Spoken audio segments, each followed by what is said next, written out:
Convenção.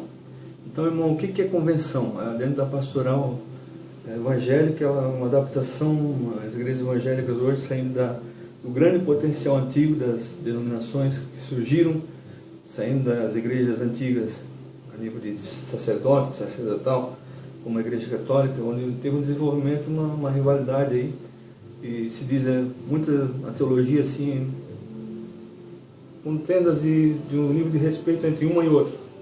Então foi Lutero, foi outro que começou e tal. Se fala muito de Lutero na reforma, sempre reforma, se reformando aquilo que a igreja católica não conseguia em lugares mais apropriados a um nível moderno, e na sua adaptação acolhendo pessoas de um nível de cultura diferente que queriam nível de razão a se pensar. Então a igreja protestante se iniciou e depois a princípio se desenvolveu, expandiu a igreja evangélica, das colunas antigas da igreja católica romana de Roma, a da Índia, a gregoriana, a beneditina, a ortodoxa da Rússia e tudo mais. Todas essas igrejas de coluna antiga acabaram se entregando a uma autoridade papal, onde o Papa no Vaticano ele orienta tanto a igreja de Roma, como ele é o representante das demais colunas antigas. Então, daí, nessa história da igreja tão simples, nós temos a igreja protestante que saiu com a igreja luterana, onde Martinho Lutero, ele é um dos fundadores da igreja protestante, em protestar com a igreja católica e as demais colunas antigas, onde que se praticavam o ato sacerdotal, que Lutero ele estudou, se preparou como padre também no refrão,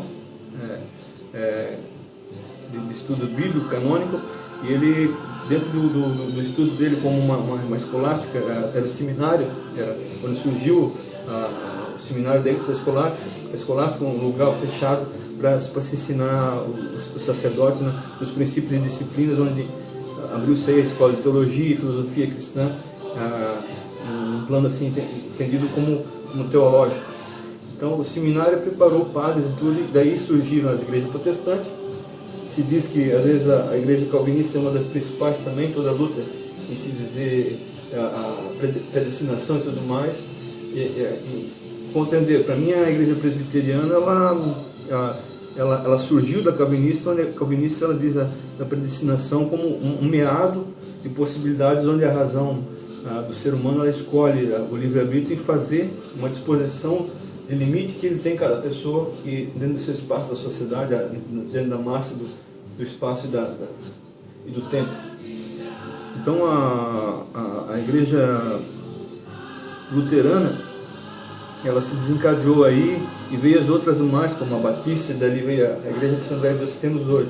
E da calvinista saiu a presbiteriana, todas as demais, a wesleyana e outras mais, tem a teoria e método, tem uma raiz com a presbiteriana. Então, para saber que a igreja Assembleia de Deus ela veio do entendimento da igreja, praticamente as duas igrejas fundamentais para mim foram a calvinista e a luterana, onde surgiram da luterana a batista, em seguida daí a raiz que vem Daniel Berg, onde vem nas Assembleias de Deus.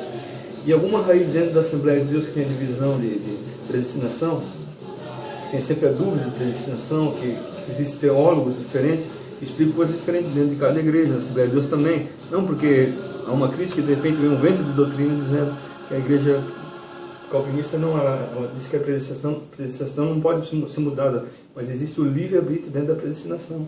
Nós estamos num tempo hoje que as pessoas têm o livre-arbítrio para escolher o que querem, só que elas têm um limite, elas têm que negar o mal, aquele limite que elas têm. Aí existe uma predestinação e a gente tem que suportar o mal, só que a gente não precisa suportar, então a gente não é predestinado a fazer o mal.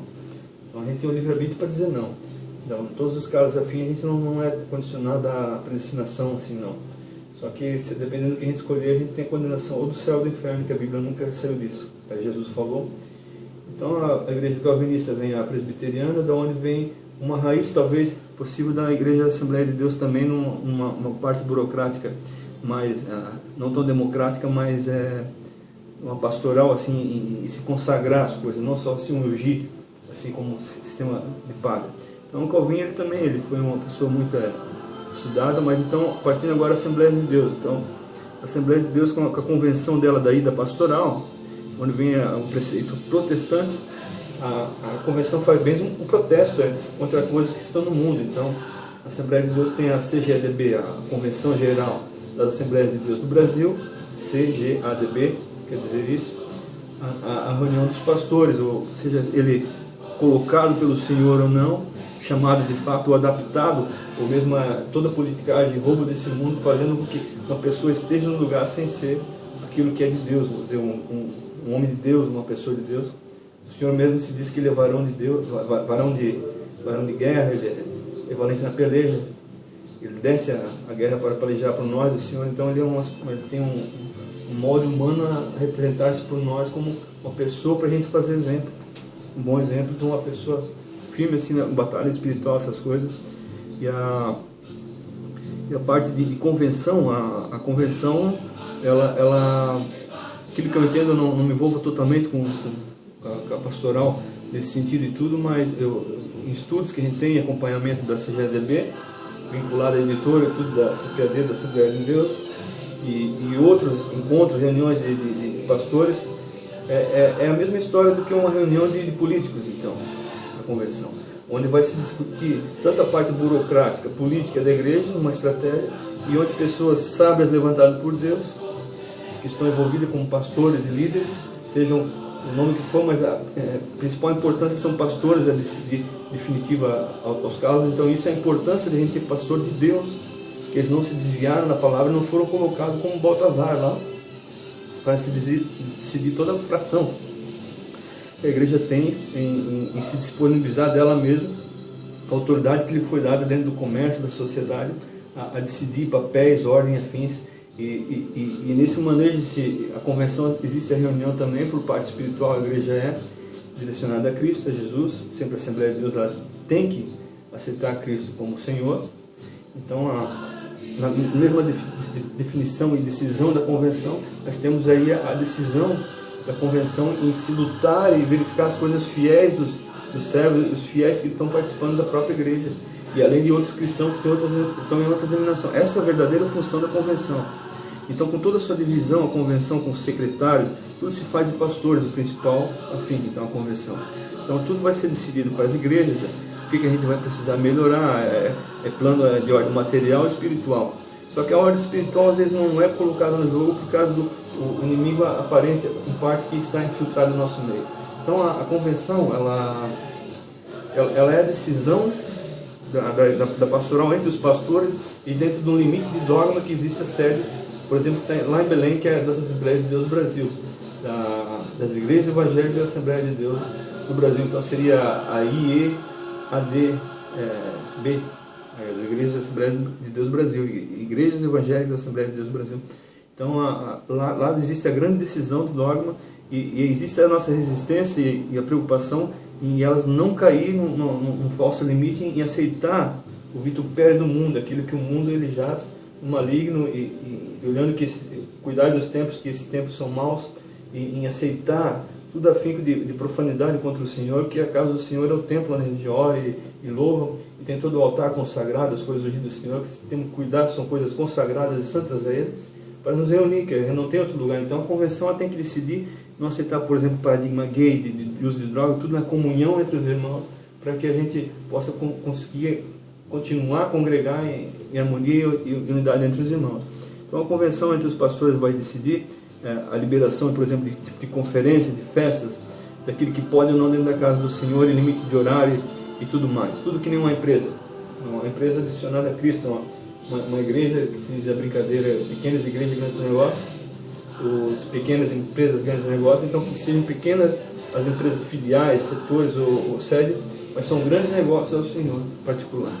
Então o que nós temos na convenção, a decisão entre os pastores é aquilo que seja cabível aos homens de Deus a decidir, a nível espirituais aos servos que são fiéis. Então a igreja tem que estar em constante oração para que a gente tenha, que nem eu sou um fiel ao Senhor, mesmo como fazendo a obra na casa do Senhor, um obreiro do Senhor, eu tenho a indiscutível ação e determinação em orar para que todos eles vejam as coisas, as partes espirituais, e a gente não possa se prejudicar de vencer o mundo.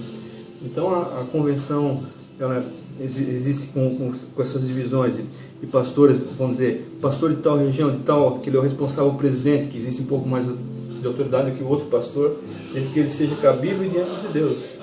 Então, senão a própria igreja nós vamos se articular diferente na autoridade de se travar o mal, ou seja, aquela pessoa que está se direcionando a outro caminho que o Senhor não quer. Então o Senhor vai nos demonstrar isso em oração e outras coisas mais. Então a convenção ela vai se direcionando com os pastores presidentes de região, de estado do Brasil, o pastor presidente do Brasil, da convenção da igreja principal, que daí ele é o pastor presidente, são os pastores em volta, são coordenadores e tudo mais, secretários do departamento responsáveis, presidente do departamento de missões a nível do Brasil e outros departamentos da igreja sede. Nós vamos ter aí os pastores com maior autoridade, dependendo daquilo que a gente reajusta de baixo, com outros que são fiéis ao Senhor.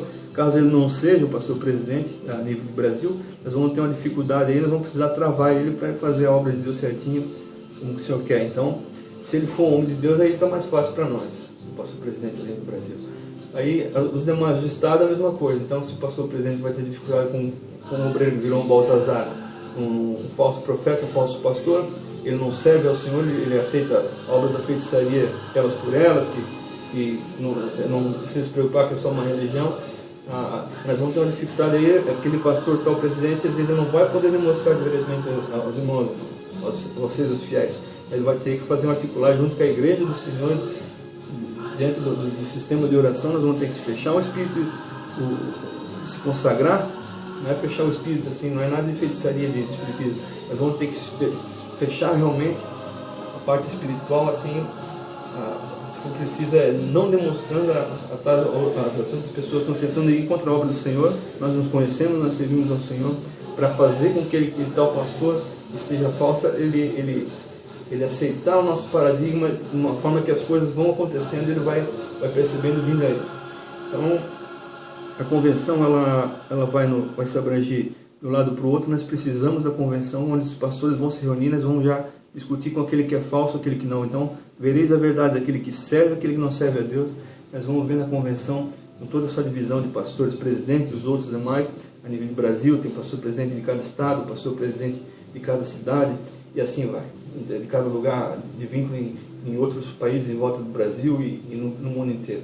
E também pastores presidentes, às vezes eles são vinculados em departamentos, de presidente da missão, da sede lá em Belém, por exemplo, pode ter um pastor presidente, e o pastor presidente de Santa Catarina do departamento às vezes ele está aí, departamento de missão, outro departamento, para ser autoridade a nível de todo o departamento do Brasil, do estado, da cidade. Então, nós vamos orar e interceder por esses pastores, que eles também se dividem na convenção em níveis de secretaria, primeiro, segundo, terceiro secretário, da parte de finanças, da parte de contabilidade, da parte de manufatura, da estrutura, para se acompanhar a estrutura de desenvolvimento, levantamento de novos templos, então uma casa de pastores ou de fiéis vinculados, agregados que precisam. Então, eu não posso ir muito longe a nível de convenção, mas existem os pastores que estão se dividindo em primeiro, segundo, terceiro, quarto secretário, de aspectos diferentes dentro do quesito da convenção, para se discutir as coisas da igreja. Pode ser em toda a bainha, toda a leva de departamentos a nível do Brasil. Então cada um vai ser responsável lá, mas eles têm a responsabilidade deles a nível de estado. Então, se ela for a nível do Brasil, a convenção, quando os pastores de estado pegarem um trabalho lá, eles vão pegar um trabalho às vezes a mais, diferente daqueles que eles fazem a nível de estado. Então, se for a nível de Brasil, por exemplo, a secretaria, às vezes vai ter dentro da convenção a decisão da secretaria da contabilidade, da estrutura, de desenvolvimento de templo, ou da parte de missão, a secretaria dos departamentos de oração, da parte, todas as partes divididas tem que ver como é que está hoje. Então, como a convenção está se articulando, mas todo secretário ele vai ter um desenvolvimento aquilo que foi estabilizado dentro pela própria igreja a nível do Brasil, ou seja, ela convenção no estado, por secretarias divididas no interesse e naquilo que está sendo discutido e decidido a nível social, mas também no aspecto espiritual que é importante para nós os cristãos. Então, eu vou parando por aqui, eu vou agradecendo os irmãos e pedindo que os irmãos me tolerem que eu estou tentando explicar algumas coisas a mais que eu sei da nível da igreja para que os irmãos tenham conhecimento daquilo que é de Deus. Então, eu agradeço os irmãos e obrigado.